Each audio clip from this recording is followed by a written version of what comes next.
Good evening and welcome to the LaRouche Movement's weekly battle report. Today is October 29th, Wednesday. I am Michelle Aaron, your host. In a discussion with associates this past Monday, Helga Zepp-LaRouche, the founder of the International Schiller Institute, said that we are potentially at the beginning of a new international renaissance. This is evidenced by the great advancements taking place in Asia, in the global south, with ASEAN, with the BRICS nations. There's also the potential of abyss and destruction of civilization, as desired by the neocons and others who would prefer wars to continue, to begin anew, and to blow up the world rather than see it leave their control. This dual potential is waking up many people, many of whom are realizing the role of LaRouche in the forecasting of this unfolding process. This week's battle report will show several crucial interventions we've made just this week.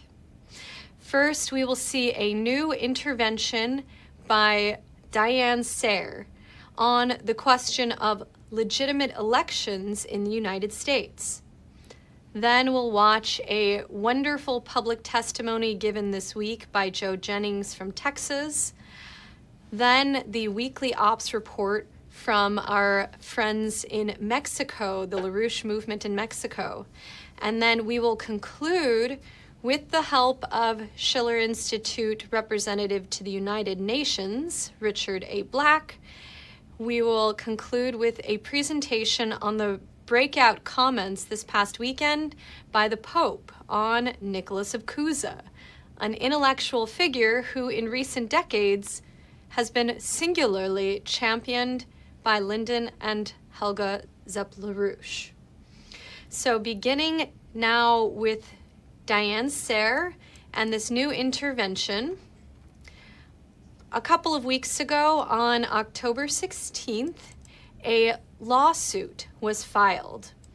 It was filed in the United States District Court for the Northern District of New York in the Albany Division. And this lawsuit was filed, Diane is one of the plaintiffs in the lawsuit. The others are the New York Citizens Audit Civic Fund, Marilyn Hornick, the executive director of the New York Citizens Audit Civic Fund, several other individuals, Karen Ambrosetti, Patrick Wynn, Randall Barber, Joe Atkinson, Susan Harrington, and this lawsuit was filed against many individuals who work in the New York Board of Elections. The lawsuit details an incredible variety and magnitude of fraud in elections in the state of New York, where people vote and their vote is not counted, or votes are counted for people who don't even exist. The cases go on and on. The lawsuit is more than 50 pages. And the purpose of this lawsuit, it's not to alter the outcomes of past elections, but to uphold the constitutional principle of representative government. So the recipients, the defendants, include Letitia James, who is the New York State Attorney General. It includes a whole list of others. I'll leave it to people in the YouTube description. You can find a link to the whole lawsuit and check out all the defendants. So what we're going to watch now is yesterday in Washington, D.C., there was a press conference to announce this new lawsuit. It was held at the prestigious Hayes Adams Hotel, which is right across the street from the White House. And we'll hear a very small section from remarks from, Randall Barber, who is one of the plaintiffs, describing some of the voting irregularities, then a short segment from Marilyn Hornick, indicating why this is an issue not just for New York, but for the whole nation, and I would say the whole world. And then we'll hear Diane's remarks at this press conference.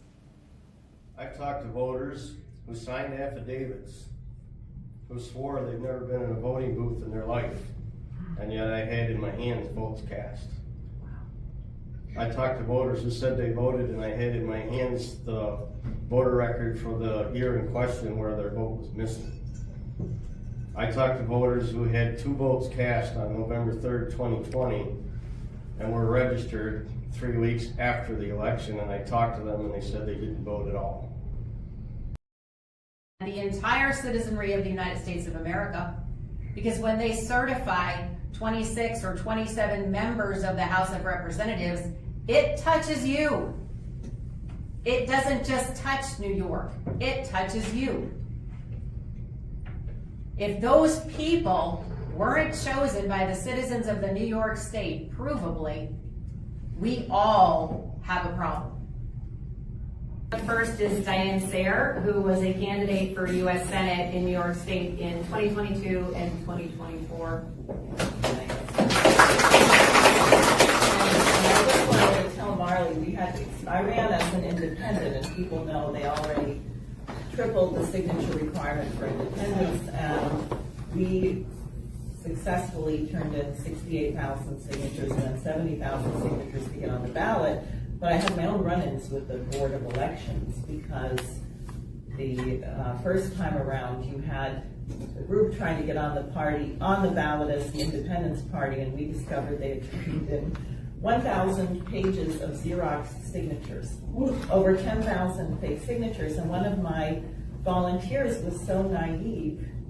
I never would have done this, but I've been through the battles. He briefed the Board of, we just found blah, blah, blah. So guess what? The next day they came in and the clerk said, oh, we're sorry, we can't give you the petitions anymore because we're preparing for the next election. It's in state law. They are required. Those petition books have to be available to any New York voter. And as soon as our volunteer said how excited they were to have discovered all this fraud, they took the books away in total violation of state law. So I am really happy about this. I had a question, but I'll ask that in a second. Just on, as people may know, what happened in my case when I ran against Schumer in 2022 is election night. I went to sleep with 57,000 votes, so I thought, which is already much lower than the one poll which mentioned my name said I had. And then the next morning I got a phone call and said, oh, I see you had 29,000 votes. And I said, well, when I went to bed, I had 57,000 votes. So what happened? The more votes they counted, the fewer votes Diane Sare had. And I began to get a sense of a pattern, so I called my husband, who happened to be in Europe at the time, and I said, honey, my vote keeps going down, and they seem to be switching to county totals, so could you take a screenshot of every county, because Albany already had me down to 25,000 votes. But when you added up county by county, it was, well, 57,000, but then 29,000. So I knew that 4,000 more votes had to disappear by the end of the week. So sure enough, a few more counties adjusted and they brought the vote total down to go here with what was in Albany. And what we discovered about that is in the case. So it's amazing, and people don't want to fight. And what was done, I think, around this question of election fraud, the first time in 2020, they made it a crime. I mean, I would get that when I was petitioning, are you an election denier? And I would say, well, I can tell you what happened to me, you know, so thank you very much. And I asked you about the DOJ case. Well, I just want to add one thing also, because the reason that Diane's totals had to be reduced so drastically was because she was going to get a ballot position. She was going to have a LaRouche PAC line on the ballot, and neither party wanted that to happen. So I don't, I have no idea how the manipulation took place or who oversaw that. I'm not accusing any individual, but that was a motive. So if you're wondering, well, why would they flip the votes of a candidate who wasn't going to win anyway? That's why. Voters deserve to have their votes counted. And this suit demands that the discrepancies between the votes cast and what is counted be resolved. So very exciting initiative. Now we're going to go to brilliant testimony given by Joe Jennings from Houston, Texas, to the monthly meeting of the Houston Port Authority. I'm Joe Jennings with the Schiller Institute and LaRouche organization. When I came before this body last December, I was drawing attention to the wonderful benefits of a beautiful new port in Peru, the Shanghai port, that was a joint Chinese-Peruvian effort, particularly if there was a railroad link across to the Atlantic side where the cargo could come up to Houston. But I also warned that certain interests around Wall Street and NATO were going to do everything they could to sabotage this effort and destabilize the government, and that has happened. On October the 10th, the president of Peru that welcomed this port was brought down in a legislative action endorsed by the U.S. State Department. You couple that with the bombing of shipping vessels off the coast of Venezuela, tariffs against Brazil. We could be at trade war and even hot war with the nations in our own hemisphere. And I submit to you, this has nothing to do with stopping drugs or corruption, and everything to do with keeping China out of the Western Hemisphere in terms of on-the-ground activity. Now, President Trump is going to meet with Xi Jinping at the APEC summit. Hopefully, they'll begin to work things out. But I want you to know that the invitation is open for the U.S.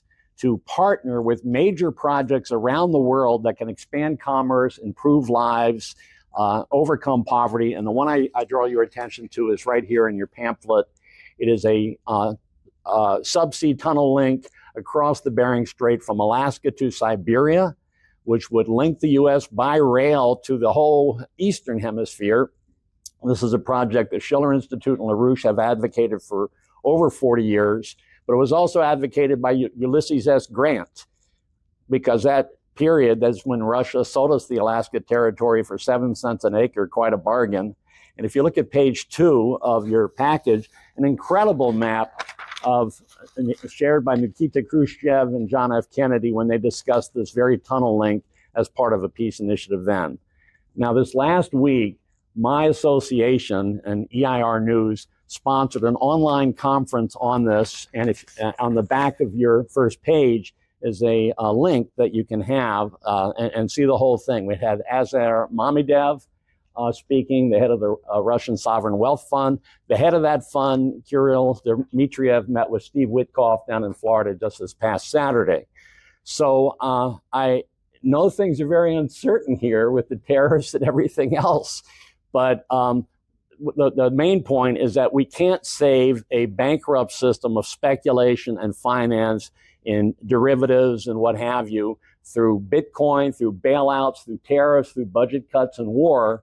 It can only be saved by freezing a lot of that debt and going back to an economy based on science and industry, which everyone knows about: the Erie Canal, the Transcontinental Railroad, and certainly everyone knows about NASA and the space program, what that brought to this region. So listen, I thank you very much.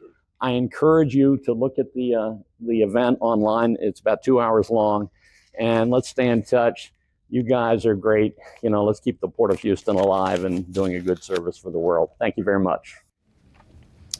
Thank you, Joe. And what a good example of taking advantage of the opportunity that exists to go to a local public comment section of a local meeting. You can do this at your city council.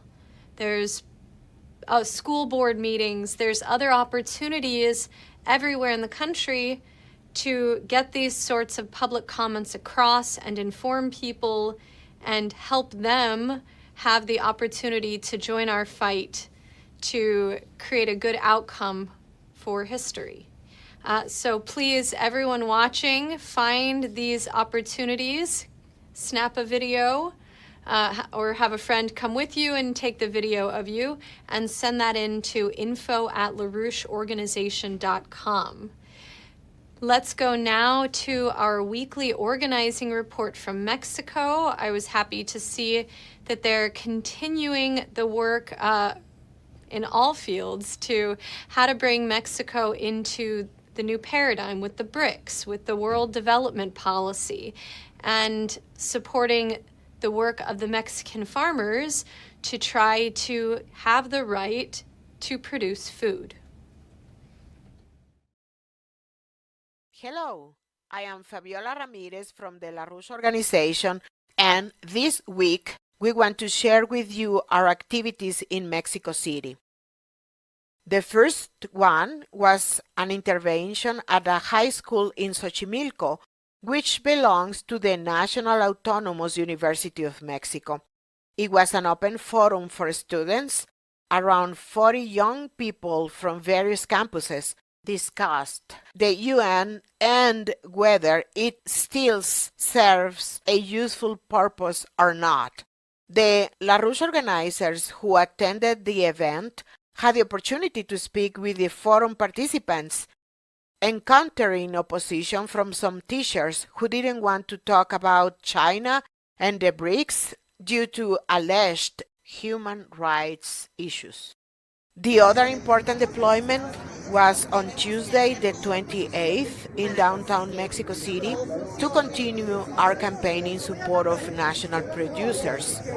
We once again carried our declaration. Mexico needs grain production, not a speculation on the Chicago Stock Exchange.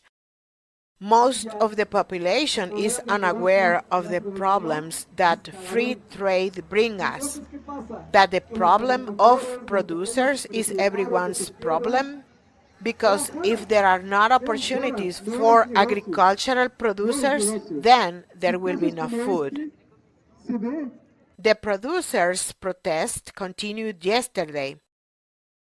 Highways were closed again, and other demonstrations continued because the government not only fails to respond to their demands, but also makes unfavorable decisions, such as setting the price of corn below minimum requirements. With the sound system, we broadcasted speeches by the leaders of the Mexican Rural Defense Front, as well as other strategic reports on the danger of war and the crisis of the global financial system, on the BRICS, and the new paradigm. People who stop to find out more or want to know what we are about have different reactions, from those who say the situation is hopeless to those who ask, what can I do? And those latter are the people we want to get to take action. Saludos, and see you soon. Saludos. Now let's transition. Thank you, Mexico. Very good to hear from you. Let's transition now to our last report in tonight's episode, although I assure you there's a lot more going on than we're able to put into these weekly reports. This report is going to start with a short video from Lyndon LaRouche. It'll be clear where that comes in. And then with the help of our Schiller Institute representative to the United Nations, Richard A. Black, will help give us the introduction to the remarks last weekend at a major jubilee of the Catholic Church, where the current Pope gave remarks that highlighted the role of Nicholas of Cusa and Cusa's ideas. So Richard will help us to understand both the unique role of the LaRouche movement in resurrecting, you might say, the importance of Cusa, and the implications for his ideas as we move human civilization forward. So first we're going to go to Lyndon LaRouche. Although perhaps few of you know this today, it was during the Golden Renaissance in Italy that Western European civilization first received the new conceptions which in due course led to the establishment of our constitutional republic in the United States. Two men of 15th century Italy stand out above all others. The first and greatest of these men of Italy, was a German by birth, Cardinal Nicholas of Cusa. The strange thing is that most of you have at least some vague idea of Leonardo's importance, but most of you perhaps know nothing about Leonardo's great immediate predecessor, a man who was undoubtedly the greatest genius, the most universal and profound mind of the past 600 years, and the one man to whom modern European culture is more indebted than any single other personality, Nicholas of Cusa. This week, Pope Leo XIV, the head of the World Catholic Church, which is 1 billion individuals, gave an address, a Jubilee address in St. Peter's Square, Rome, to a crowd of about 10,000. It was unusually important because he discussed an individual cardinal, Cardinal Nicholas, from the 15th century in Europe, who's known to experts as Nicholas of Cusa. That was his place of birth. He's especially famous among scientists and intellectuals in Russia. This is extremely important because Cusa is not much known today, but Lyndon LaRouche has discussed at length that Cusa was the key individual that launched the explosion of scientific thinking in the European Renaissance. And Helga Zepp LaRouche, the head of the Schiller Institute, is arguably the world's expert on this Nicholas of Cusa. So this normally undiscussed figure was discussed at length by Pope Leo XIV this week in Rome. And he referred to one of Cusa's critical discoveries with the unusual name, the coincidence of opposites. And in this discovery of how to think about invention, Nicholas of Cusa gives us a picture in which whenever we come into a situation where there are two scientific ideas which clash and are mutually exclusive, apparently, or two nations which hate each other and are prepared for war, that there's a method by which those opposites, those clashes, can be resolved absolutely. And it's this method of the coincidence of opposites where the human mind has the capability, the God-given capability, to jump above the contradiction to a higher principle which unifies the two opposing concepts or nations. And this is what Pope Leo XIV discussed in his Mass address last week. You're about to see a section of that address. We see so many contrasts and the clash of many opposites. In another troubled age, the 15th century, the Church had a cardinal who is still little known today. He was a great thinker and a servant of unity. His name was Nicholas, and he came from Cues in Germany and is known as Nicholas of Cusa. He can teach us that to hope also means not to know. As St. Paul writes, what a person sees, how can he still hope for it? Nicholas of Cusa could not see the unity of the Church, shaken by opposing currents and divided between East and West. He could not see peace in the world or among religions, in an age when Christendom felt threatened from without. Yet, as he traveled as a papal diplomat, he prayed and reflected. For this reason, his writings are full of light. Many of his contemporaries lived in fear.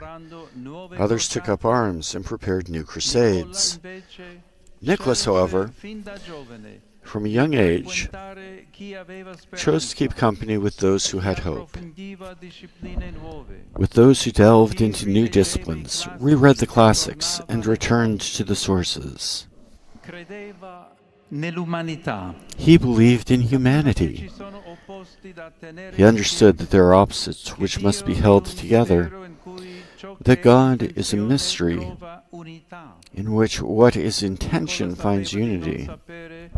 Nikos knew that he did not know, and thus came to understand reality ever more deeply. What a great gift for the Church! What a call to the renewal of the heart! These are his lessons: to make room, to hold opposites together, to hope for what is not yet seen.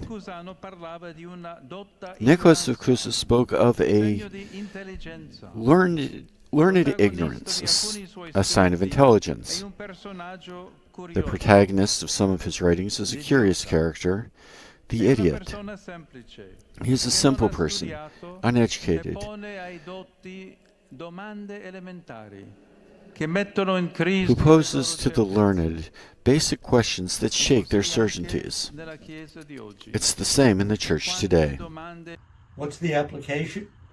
Well, today, this question of a new philosophy to deal with the great dangers, the genocide in Gaza, a horrible warfare in Europe, many individuals are talking about a philosophy which is harmonic with this Cusa conception. Helga LaRouche has proposed 10 principles for a new strategic architecture, economic development, and security. The Chinese have proposed a global governance initiative, and President Putin this week gave earlier this month, gave a major speech in which he called for a philosophy of complexity, in which a new renaissance of classical diplomacy is required. Investigating Putin's ideas, you find a resonance again with what the Pope has outlined. So I think you'll enjoy hearing about this figure, probably unknown to you, Cardinal Nikos of Cusa, by Pope Leo XIV. Thank you, Richard. So tonight we've seen 4 spectacular reports. Diane Sare going to bat for free and fair elections with this lawsuit filed to clean up the voter rolls, to clean up the elections in the state of New York. We had Joe Jennings' testimony, his public testimony, the report from Mexico, and with the help of Richard and Lyndon LaRouche himself. And that little video of Mr. LaRouche was from 1984. During one of his presidential campaigns, he gave an entire economics class in a video called The Power of Labor. We include the YouTube link to watch that whole video if you wish. So a powerful intervention this week from the LaRouche movement. We look forward to continuing the work, and that you, the audience, continue to participate and work with us on this. So if you have any reports, please send them in, info@laroucheorganization.com, and we'll see you next week.